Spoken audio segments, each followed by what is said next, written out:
Hey guys and gals, Single Malt Sunday, episode 3. Episode 3. First off, Nicky, let me just wish you Happy New Year. Happy New Year. Happy New Year, January 2nd. Cheers to 2021. Big things happening. Hopefully we could put 2020 behind us. I didn't think 2020 was that bad of a year.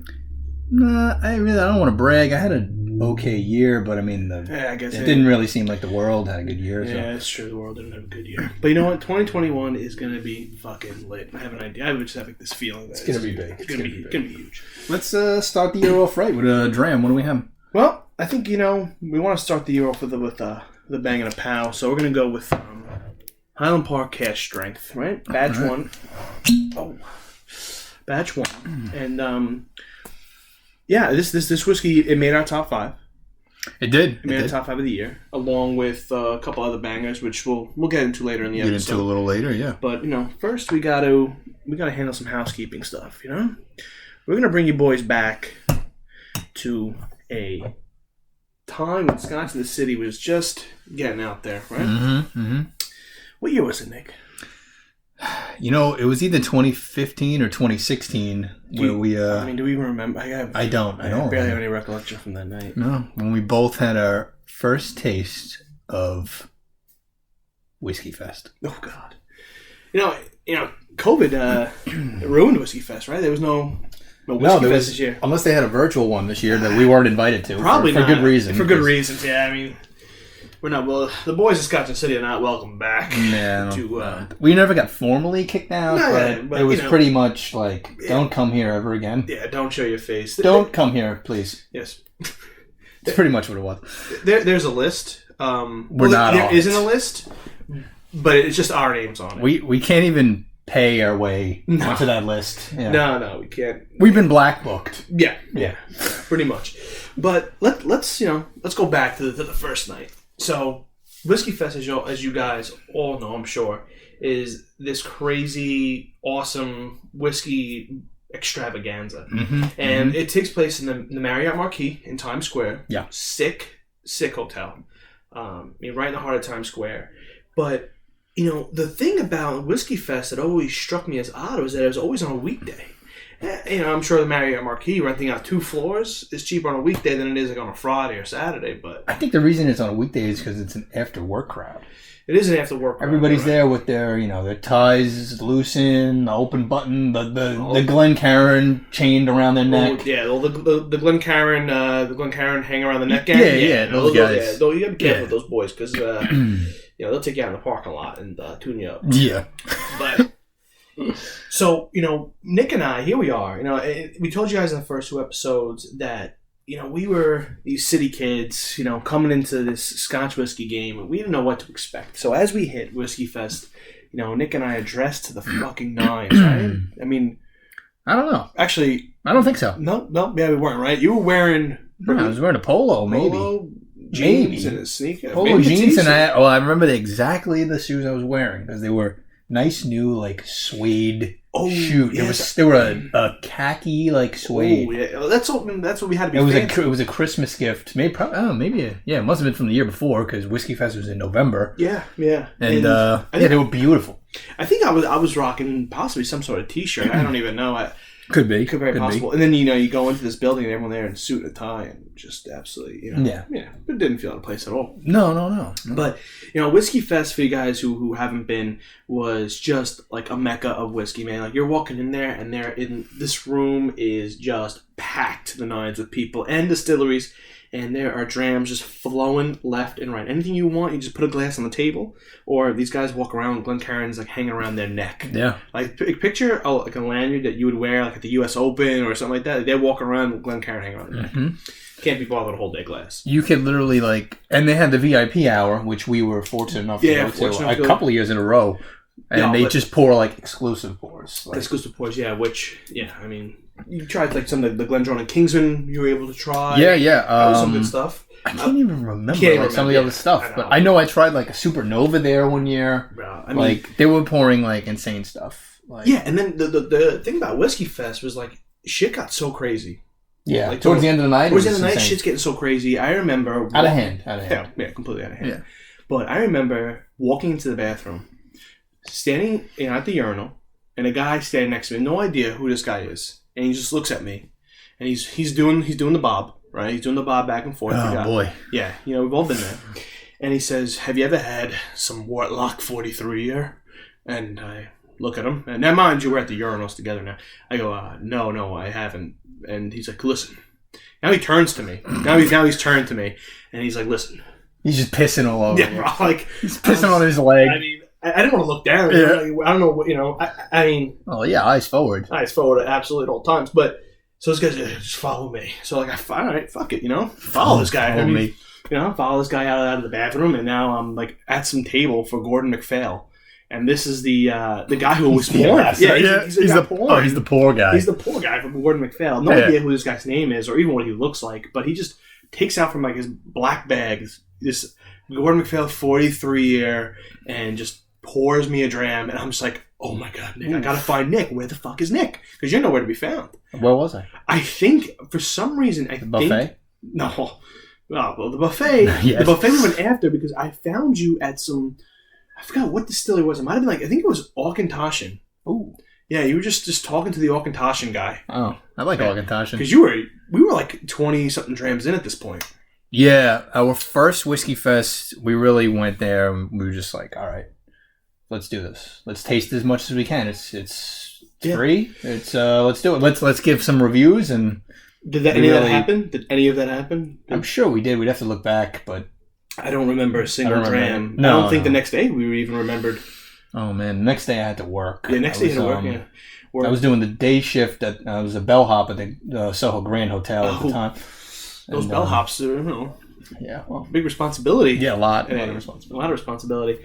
But that buffet, man, oh god, it just turns my stomach just even thinking about it. Macaroni and cheese, straight charcuterie after. I mean, it just oh god, doesn't mix well. But yeah, I mean, we made it home. Well, thank God. Yeah. But do you remember? Actually, I remember seeing Brett Scotch Trooper. Do you remember this? I don't think that was the first year.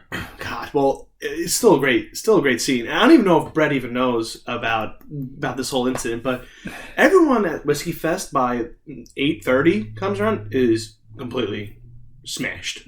Yeah. Everyone is responsibly smashed. Yeah, responsibly smashed. And you're seeing guys who have all this liquid courage now trying to mac it to like these brand ambassadors who are good looking and stuff like that. He's like the guy again doing the bob and weave. Listen, I own my own company. Blah blah blah. I own cash drink out me a little bit. That's all right. It's good stuff though. But yeah, guys are trying to mac it to like these brand ambassadors, and tip my hat to them because they always maintain their professionalism. I mean, they're dealing with straight up hooligans at the end of the day. Oh the people who are pouring and the people who are working it are just like they're not having. I mean, some of them probably having a good time, but how much fun can you have when all these these drunks are walking up to you with an empty glass, just going, Glenfiddich 40? They're like, no, we're not pouring that. Come on, I'm the biggest Glenfiddich fan. Nah, it doesn't work like that, bro. But that actually brings me to another story that did happen that night with the guy from Glenmorangie. What's his name? Good guy. Brendan? Yeah, no. Glenmore, Big Dr. Bill? David Blackmore. Davey. Shout out to David. Shout out to David Blackmore. I don't even know if he definitely remembers this because either his blood pressure was really high or he was just really angry at me. I think he's just always red. Oh. He's one of those guys. Like, I'm always red. I met him in London. He's he's with us. He's a good guy. Yeah, very good guy. I remember we were just red together. It's all the breakfast buddies. Yeah. It's all the breakfast. All the butter and eggs. And the blood sausage and all that stuff. That's what it's got to be. But so, here, Brendan, David gives a great speech at Whiskeyfest during these seminars talking about cask finishing and Glenmorangie. Something that we're actually going to touch on in a few minutes about cask finishing. But David Blackmore gives an amazing speech. It was very early in the night, but as I'm sitting there, the whiskey is now starting to creep up on you because you're dramming as you're sitting there, and you're like, oh, whoa, yeah. I was really. You can't even feel the glass in your hand anymore. You're like, oh shit, I'm holding a glass. But here I am. So after the talk is over, it's like 7 o'clock, 7:30. We're already like smashed. But David has responsibly, of course, yeah. But David has anybody want like one last pour, and he had the Glenmorangie 19-year single cask. That travel retail exclusive, the Glenmorangie 19-year. Oh, but he had a single? That's not it's not a single cask. The travel retail. Yeah, the travel retail. I have one of those. Yeah. So he had it there, and I remember just like, I guess I had like a water glass that I just took, and I just started filling up the glass with this Glenmorangie 19. Like a pint glass? Like a pint glass. And he just looks at me, he's like, I'm going to take that from you, thank you.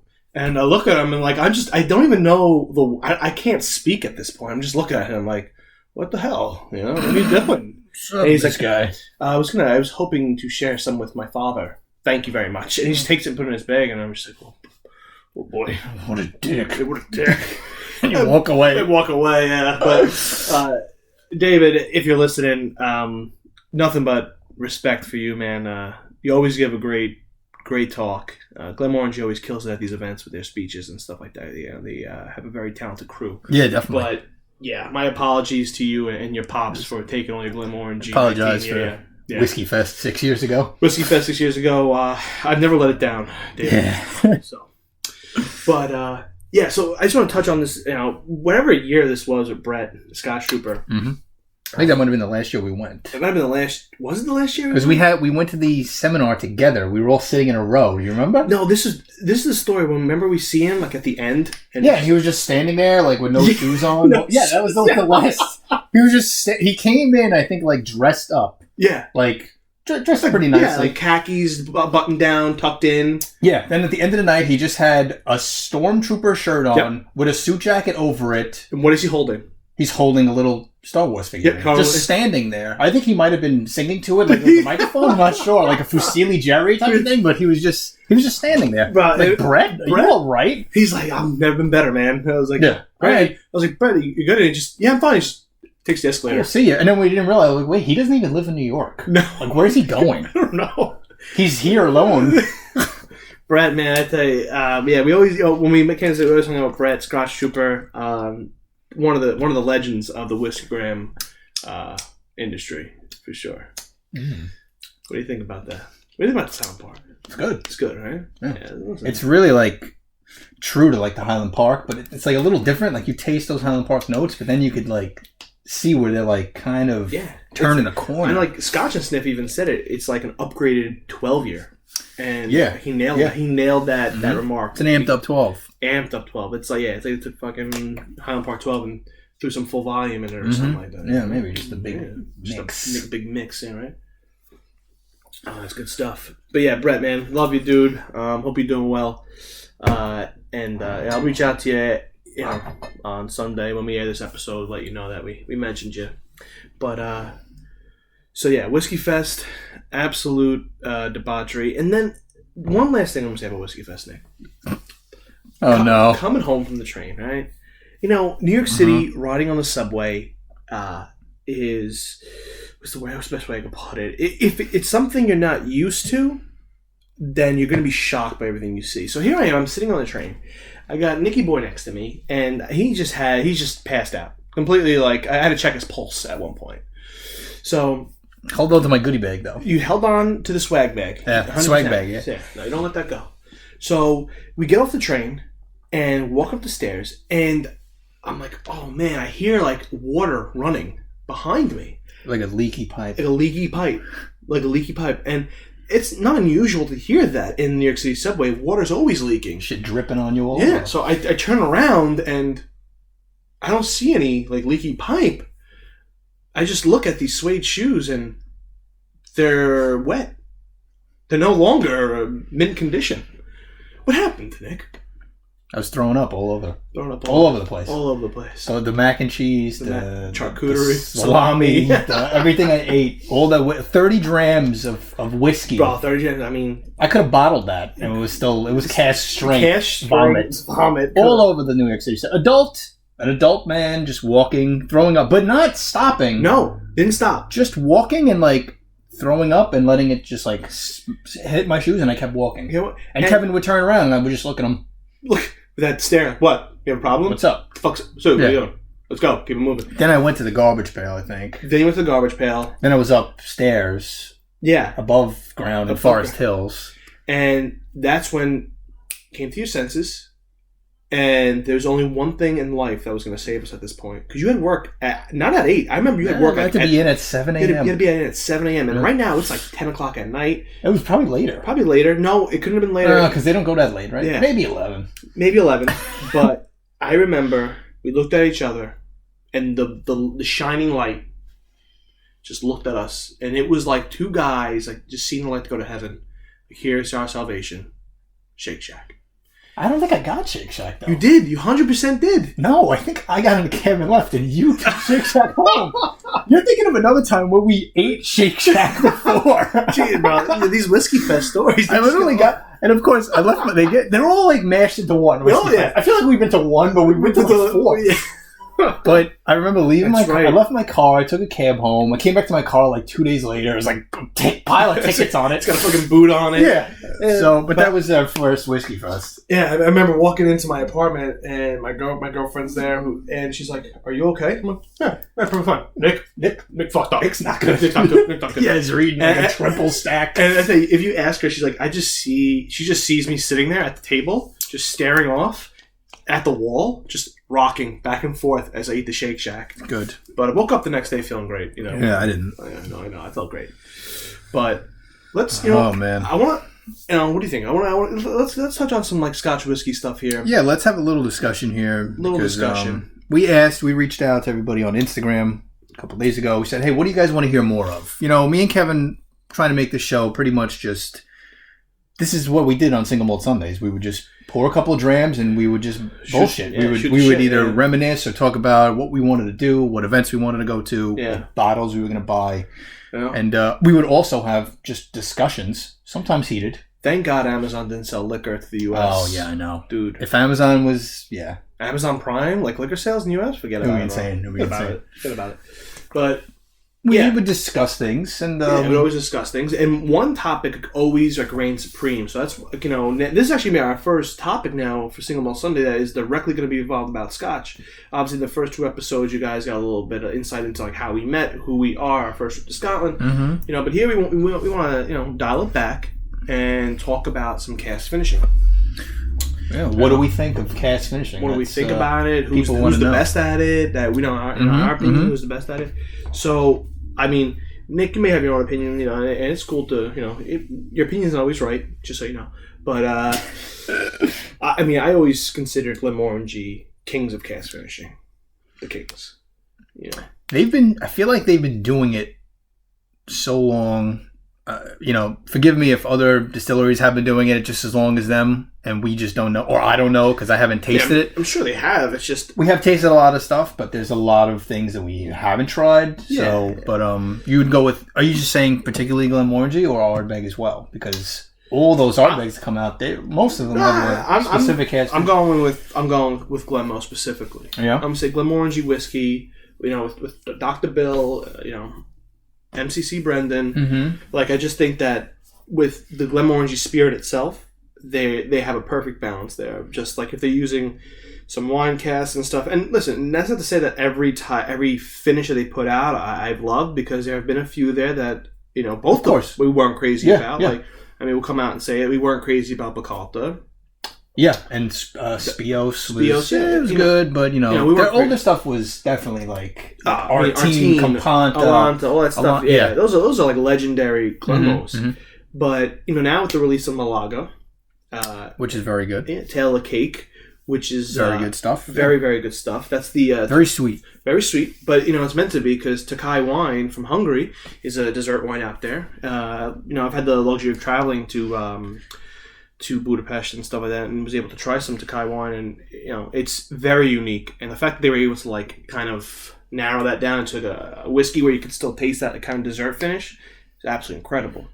But it's a hard process to do well. Any distillery can just throw some whiskey into a barrel and name it some like cool thing. Like any distillery could just take whiskey, throw it into a red wine barrel, and call it like, I don't know, blood red or something like that. Yeah. What I mean? But do cask wine, especially cask finishing with like particular types of wine, I don't think anybody does it better than Glenmorangie. And I agree and I disagree. I agree because, like I said, like their older editions were just incredible. Mm-hmm. Like when you taste them for the first time, you're like, how did they like mend those flavors? Like the cask influence that just flows so great with the spirit. I would say as of recent, I think Deanston has my heart. Yeah. As of recently, they're doing a lot of things. Their Bordeaux was the Bordeaux, their cream sherry, which is also on our top 5, and I love that it's cask strength too, and you still like the alcohol does not really like shy it away. Like you could taste all those flavors from the cask finishing. But a question that the way it was posed on the Instagram, and I don't even know if we didn't even like talk about this earlier. Someone asked, I can't remember who, I'd have to look back. They pretty much said, like, what do you guys think of cask finishing? Because in their mind, they think that the brands are using cask finishing to cover up shitty whiskey? like shitty or less than whiskey, which I was just like, you know what? I always thought of that with a no age statement. Like, hey, let's just slap a name on it and maybe it's a little subpar whiskey. But I never really thought of it where they're doing it with cask finishing. What do you I love cask finishing. I don't look at cask finishing as a negative or them trying to hide anything. No. I think it's different. No, definitely different. And I think that there's got to be some truth to that where a distiller is going to take maybe some subpar, spirit and say, listen, we could turn this into something drinkable by, getting our hands on some like really nice white wine casks, And we've had the luxury of speaking to a lot of these distillers and stuff like that, and we've been to them. And they could take some subpar spirit, and that maybe let's just use Glenmorangie for an example. They have their 10-year staple. Maybe not every 10 year in that barrel is going to taste the same. No. So maybe they're like, hey, this is really really good 10 year, and maybe this is not so good 10 year. Let's take the not so good 10 year and let's use some like high end expensive red wine cask. Let's see if it changes it. And they throw it in there and they wait 6 months, they wait a year, and it's good, but it's not great. And then you know what?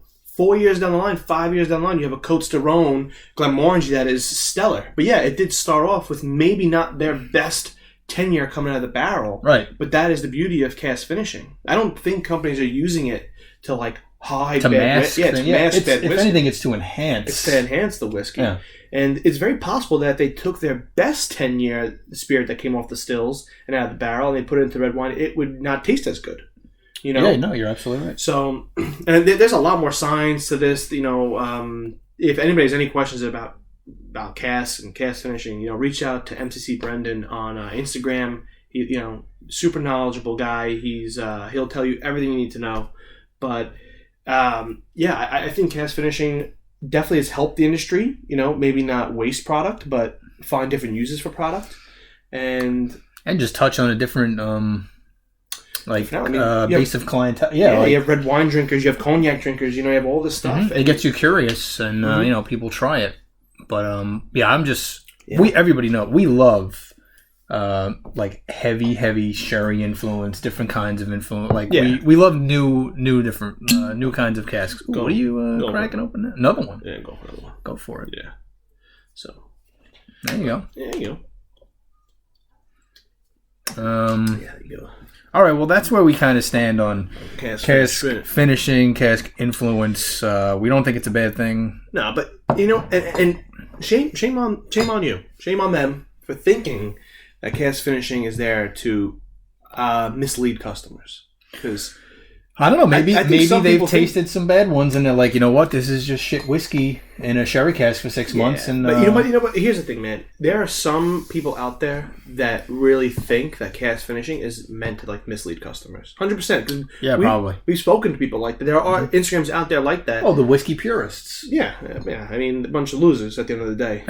but that stuff's not here to mislead customers. That stuff's here to elevate the whiskey game.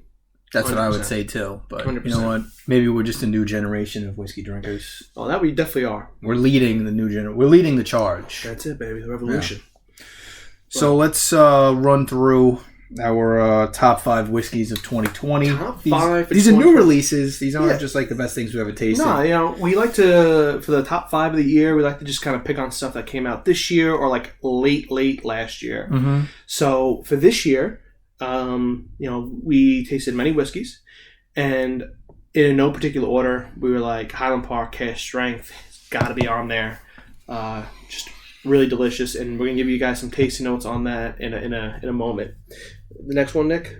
We're gonna go with the Glenmorangie Malaga. Ooh, the Malaga. Yeah, that was a really good Scotch. 12 years old, right? Around 47 something percent. 46.7. Yeah, it was fun new release.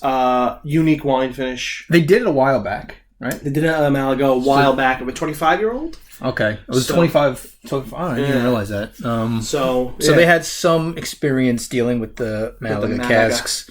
The next on there we had Kilkerran 8, which stellar whiskey, guys. If this is something you need to get your hands on, it was a limited run, but Kilkerran 8 it's a recharred sherry. Instagram's going nuts about it, and for all the right reasons. Kilkerran, it's comes from like the Glengyle Distillery, and that's all from the same family as Springbank, Longgrove, and Hazelburn. Campbellton. Yeah, the Campbellton boys. Still should have risked our lives taking that trip. But anyway, that's another story. But the fourth one we had on there, doing Deanston Cream Sherry, which is one I mentioned earlier. I think it might have released late last year, but I think it was really we didn't get our hands on it till early 2020, and that's when we tasted it. I'm on my 3rd bottle. It's really, really good stuff. 13 years old, and check it out if you can find it. And the last one, but definitely not the last, is Ardbeg 5 Wee Beastie. We were able to try this whiskey pretty much, blind amongst other fantastic Ardbegs, 1970s Ardbegs, all this stuff. And at the end of the day, we both picked this one as our favorite. We like the Ardbegs young, man. We could go into that another episode, but when we went to the distillery and we did a full-on tasting, and we were drinking Ardbeg on Isla for like 2 days straight. Yeah. And we both agreed. We were like, the Ardbegs, like, they're, the old ones are terrific, but we like those strong, young, spirity Ardbegs that really like I like to say, I always say when I write a caption, like the ones that like punch you in the mouth. Yeah. Like I want to be punched in the face with an Ardbeg. Oh, 100%. And Ardbeg 5 like is a knockout. Yeah, and I love the fact they slap the 5-year stamp on it. Oh yeah. Respect. Yeah. Respect. Good for them. Good for them. Not being afraid of the number. Yeah, you shouldn't be. But let's touch on some of these tasting notes for Highland Park Cask Strength before we wrap up here. So, what do you think, Nick? What do you think? What do you think about Highland Park Cask Strength? Bottled at 63.3. I love it. I'm very excited for their next one because it does say release number 1, unless they're just gonna stop. No, I think there's gonna be another one. But you're getting like this huge like honey vanilla-esque note like off the nose. Definitely, yeah, I'm getting that. And it's so prominent. It definitely, to me, like a sweeter, creamier Highland Park 12. Yeah, I can see that. But Highland Park Cask Strength. I enjoyed actually putting a little drop of water in this and open it up. I'm gonna take one more sip. What? Here. I'm gonna take one more sip here. What is it bottle? It's at 60 what? Is it 63.3? Yeah, 63.3. Yeah, but that's it's a very clean dram. It goes down, hardly any burn, which is something that's always nice when you're drinking a cask strength whiskey. You have in your honey, your vanilla notes, that creamy kind of buttery kind of like finish there, and you have a little bit of that peat smoke in there, that heather that is heathery peat, is just wrapping it all together in like a nice little like package for you. Definitely a fun dram to drink, whether you're a beginner getting into cask strengths or whether you're a connoisseur or somebody who's well versed. This is a dram that you're going to be pleased. It's not pricey by any means, in my opinion, for a new release. Priced pretty fairly. Was it $80? $85? Something like that, yeah. In the store on the shelf. Definitely worth every penny. But I think that's going to wrap it up here for episode 3. Yeah. We brought you guys to Whiskeyfest, our top 5 whiskeys. So, listen, guys, we hope you all have a happy New Year. Definitely like, subscribe, reach out to us on IG at Scotch in the City. Let us know your comments. Let us know what you guys are thinking. If you really enjoyed the podcast, please leave a review. 5 stars. It goes a long way. And definitely reach out to us on Instagram, email. We always respond back to every single person that reaches out to us.